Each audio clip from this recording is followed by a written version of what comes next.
30. Re-incarnated WTC Nuke Theory and Dimitri Khalezov. May 19, 2010. Please refer to the text version of this book to view the referenced photos. Recently, much exposure has been given to Dimitri Khalezov and his detailed presentation about the supposed nuclear demolition of the WTC buildings on 9/11. A number of websites seem to be linked to this, among them 9/11thology.com and nuclear-demolition.com. Dimitri also has a YouTube channel, 9/11thology, which was created on January 7, 2009. This was how Dimitri contacted me, through YouTube, inviting me to watch his video series. Why did he contact me specifically, I wondered. Though I do have an interest in the destruction of the WTC, I am not connected to the military, nor do I have any official standing. I rarely go searching for other YouTube users who have similar interests or videos on their channel. I simply don't have the time. Dimitri has also contacted a couple of other people I know who are studying 9/11, and he had also been posting on the GLP forum. He seems to keep himself quite busy, and has achieved significant exposure for his flawed conclusions, which cannot explain the evidence. We exchanged YouTube messages between 28th of March 2010 and the 5th of April 2010. In the videos, apparently now made private on his channel, Dimitri comes across very well and seems very sincere and polite. Unfortunately, however, he cannot explain the available evidence concerning what actually happened at the WTC on 9/11. Dimitri Khalezov claims that the nuclear device was positioned 77 meters below ground. He spends quite some time explaining why the normal nuclear effects, which I and others have pointed out, were not seen or not obvious. One problem is that Dimitri does not explain how or when the nuke was planted, and he cannot explain why the WTC bathtub was undamaged, except with very precise positioning of the nuke. How exactly? Once again, people I know seem to have fallen for this new posting as if it is some kind of super-duper new explanation, when in reality it is not. Please see below for 1. My notes on his YouTube video sequence, which now seems to have been deleted, and 2. My correspondence via YouTube messaging. Please note where he says he cannot explain the evidence. Rough notes on YouTube presentation. Dimitri cannot explain Hurricane Aaron's presence, nor the silent disappearance of the WTC. Look at his diagram of a nuclear furnace created beneath the WTC, which it melted down into. This is pure nonsense. We saw the steel turning to dust. WTC Nuke Theory, self-contradiction. WTC is melted and turned to dust at the same time.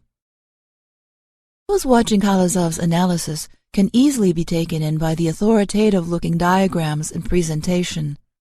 However, a little scrutiny reveals basic contradictions within the analysis itself and with other available photographic evidence. The website Bibliotheca Pleiades has a reposting of Dimitri's analysis. In Part 10 of the analysis, we start getting to his rather detailed description of what happened when the supposed 150 kiloton nuclear device exploded. I've saved a couple of still shots below. Here we see his description of the nuke explosion being forced up into the tower. Photo follows. Here, Dimitri describes the sequence of events during the first few milliseconds of the supposed nuke explosion and how the rock around the exploding nuke becomes crushed or damaged. He posits that the damaged zone extends, quote, up into the tower, unquote, to a height of 300 meters. Photo follows. He claims that this caused the building to turn to dust, as shown in the above diagram. However, it is important to realize that this contradicts what he said in Part 9, as shown below. Photo follows. Here in Part 9 of his video series, he says that a kind of nuclear furnace was created and the building kind of melted down into it. This is my own interpretation of what he shows in the diagram above. Please watch his presentation to make sure I'm not misquoting him.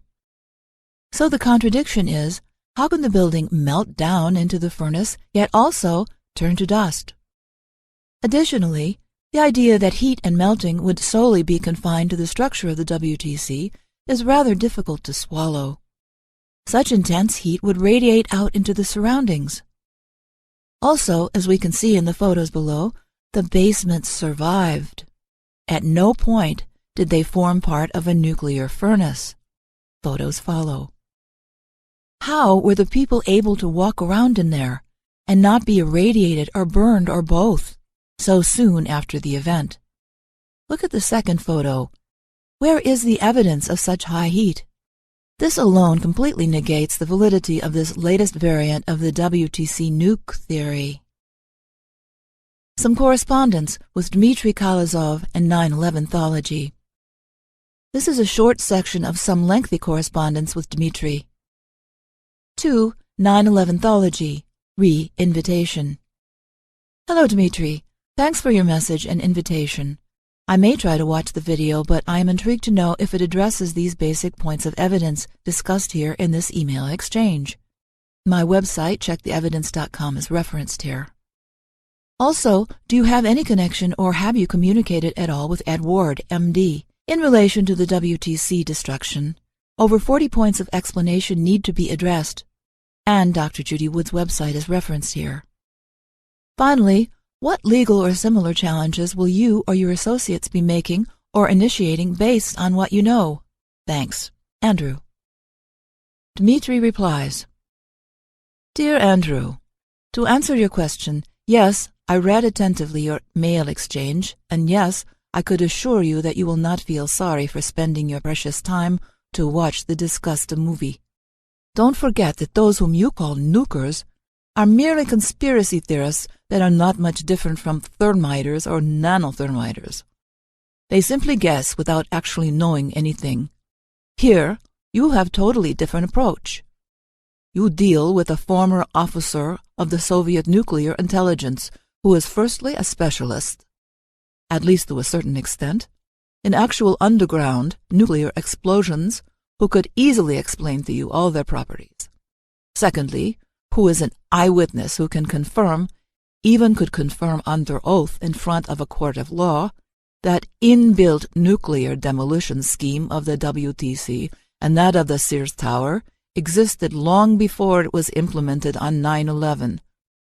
Thirdly, who could satisfactorily explain mechanics of the tower's collapse, including that of the WT-7 and the Marriott Hotel, and even that of the Fighterman Hall, and who could satisfactorily explain mechanics of WTC steel beams pulverization, which so far no mortal in this world could do satisfactorily, in my humble opinion.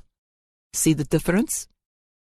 Regarding the next part of your suggestion about following guidelines described in AA2, some of the principal data that must be explained, I agree with some points of that must, and I do explain it in the proposed movie in the most satisfactorily manner. However, being a specialist, really a specialist, I can't agree with all points that are listed in the above must list, so instead of confirming them, I prefer to disprove them by not leaving a stone standing, but in no case are they ignored. They are either confirmed or disproved. I'm a black and white kind of man. I don't like to leave any gray areas unaddressed. Regarding the last part of your question, what legal challenges could I bring? It is difficult to answer. Being a non-American, I am a Russian, I do not have any legal right to demand any justice on behalf of others, perhaps only on behalf of myself. And when it comes to me personally, yes, I am planning to sue the U.S. government one day for their attempt to link me to the 9/11 perpetrators and to the 2002 Bali bombers, since they accused me personally in 2003 of supplying fake passports to non-existent 9/11 hijackers and to several top figures of Al-Qaeda and Jamia Islamiyah terrorist organizations, which were absolutely groundless accusations, though registered in some courts of law and easily verifiable.